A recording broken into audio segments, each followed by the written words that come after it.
Hi, everyone. I'm Zoe Caldwell. I'm your LexisNexis rep for your law school. I have been doing this a long time. I've been working for Lexis in law schools for 24 years after graduating from the University of Arizona. I am part of your LexisNexis ID package. I'm here to help you while you're in law school to make sure you're a confident researcher. So when you get out there in the real world, you know how to tackle pretty much any research assignment. Let's take a look at how to access Lexis. The best way to go is just to Google Lexis Law School, and you'll be taken to a sign in page. Once you've registered your ID, you will sign in and come to a screen that looks like this. Let me show you what's on the screen. This is the best way where you can go to find me when you want to send me an email or get in touch with me via text. You've got my phone number there. I'm always happy to help you again on any of those legal research assignments. But you also have students at your school that are student reps for Lexis and can also help you with any of the work that you have. And you can visit them in the library. They're regularly sitting there waiting to help you. More on the screen are resources to help you with your classes. Let's come on in so you can take a look at this page. You'll notice once we are here, there's a section for class prep. Right here, there's practice area research. So if you have questions on a particular area of law that you're having trouble with, we can help you right from the screen. But if I scroll on down, my class prep resources start here, and they're free themis outlines from Lexis here. These are excellent. They come for all the bar related classes that you're going to take. So most of your first year classes are located here. And when you click on out, you'll see outlines here that are about 100 pages long and do a very good job at breaking down the law that you're learning for class and talking about some of those key cases that you're also learning about. So again, at the law school homepage under resources. Also on the law school homepage, you'll see manage rewards. Now, I don't spend a lot of time in your real classes talking about rewards, but this is the best time to tell you that you do have like a frequent flyer mile points that you earn for using Lexis, and they're all located under your manage reward screen. So when we come on in, let's take a look at this screen. I encourage you to use the right side of your screen and find where it says daily research points and opt in to get daily points just for using Lexis, which you're going to need to do for class anyway. You only need to opt in once, and you can see I've opted in, and then you're getting points every time you're signing in each day using Lexis. To spend those points, you're going to use this button called Redeem Points Now. Most students like to cash in for gift cards, so when you come to just type gift certificates in the search bar, and you'll find the different gift certificates available, like Amazon and Starbucks. You don't need a lot of points to get things. All right, so let's come back to the home page and we'll go to Lexis Plus now, which is the main research system. Now, this is the research system that all attorneys and paralegals that everyone uses on Lexis. You can see it's organized with a big search bar ready for you to start typing in whatever it is you're looking for, and Lexis will look for it across all content. We have a side panel here on the left side that takes you to other platforms, including Protege, which is our legal AI tool that you'll be using to help you search this database of resources. Think of Lexis like a law library online so you can access it from anywhere. And Protege is your online AI assistant helping you search this massive database of resources so you can get to what you need quickly with extra added information. See, my points are sitting here, so I can always click open my points right from here, and it pops open a sidebar. This is just for law students to have fun and have more opportunities to earn points and learn Lexis. Let's go ahead and use that search bar and pull up a case. I'm going to start typing in the name of a case called Hammer v. Sidway.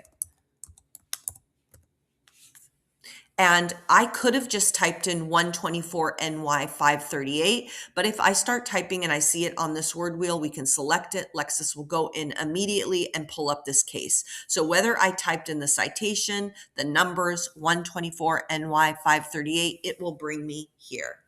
Protege is sitting here ready for you to ask questions about this case. So if you wanted to click it open, you'll see a side panel open up, and I can say something like, what will my law professor ask me in class about this case.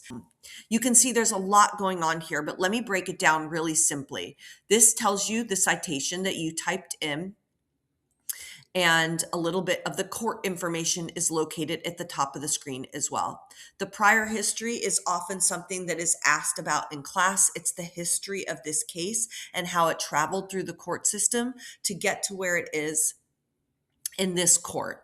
Below that, you will see a summary, and in that summary, you'll find this overview. Now, that's where you're going to find a lot of those issues and rules. It's like a back cover to a book. It's going to summarize what's going on in this case and give you that nice overview. So if you're doing a little IRAC, an issue, rule, analysis, conclusion, a lot of those issues will be summed up here. Oftentimes in class, you'll be asked about the outcome of a case, or sometimes they'll call it the conclusion.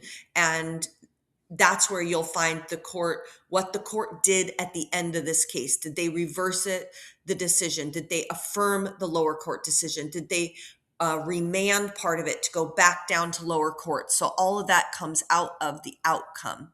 Below that, you will see the Lexis head notes. These are the rules of law coming out of the case, and we've moved them up top so you can easily spot the legal rules. Now, here's the thing. When you're reading this case for class, you don't need to read every single head note. You only need to pay attention to the ones for the concept that you're learning about that day in class. This particular case is a contracts case, and you read it in class for the issue of sufficient consideration. So I'm paying really close attention to the head notes that talk about sufficient consideration. But also in this case, it was actually a case that happened after somebody died. So there are trust and estate issues that pop up from this case regarding creditors, debtors, wills and trusts, and we don't need to worry about those when we're going to study this case for class. So we can scroll past those. Now, issue, rule, analysis, conclusion. The analysis or the legal reasoning is oftentimes the most difficult thing for a student to find and understand. Here's a trick to be able to find your analysis easily. You want to find that rule of law or that head note that discusses your topic well, that has a nice discussion of sufficient consideration.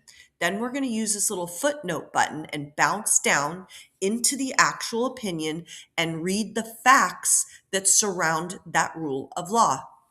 So this case is a really old case, and it's about an uncle who saw his nephew gambling and smoking and drinking, and he didn't like the types of activity his nephew was doing, so he promised him a lot of money if his nephew gave up doing all those things that he didn't like.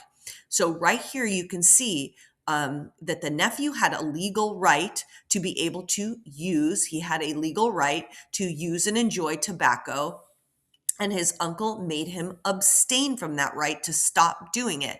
And it said the abandonment and that surrendering of his right was enough to be sufficient consideration. So that's the legal reasoning. It helps you better understand the context of the rule. Now you know that when you give up the legal right to do something, that is considered to be enough for sufficient consideration. Well, what was given up in this case? He gave up the legal right to use and enjoy tobacco and alcohol and these things. So together, that makes up the legal reasoning.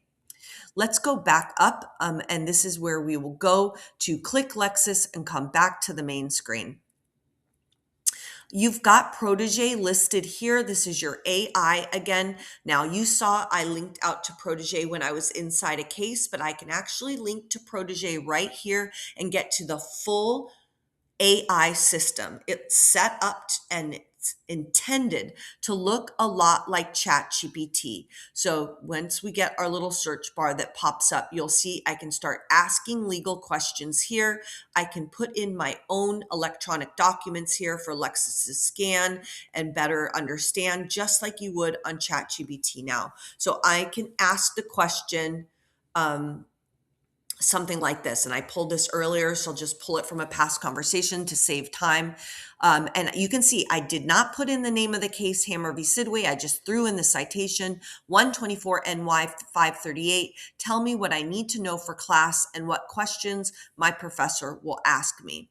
And Lexis will start generating that answer set for you so you can better understand your cases before you go to class when you're having some trouble understanding the cases on your own. Remember, I am here for you, but it's not just me. We actually have a 1-800-45 Lexis number that you can call 24/7 whenever you need help. And during most of the day, you will have access to a live chat support. It does go away in the evening. So know that this is more of a daytime thing. Call these people anytime, 24/7, 1-800-45 Lexis when you have questions, and you know how to reach me now. I'm on the homepage. Just scroll down and you can get in touch with me as well. Thanks, guys.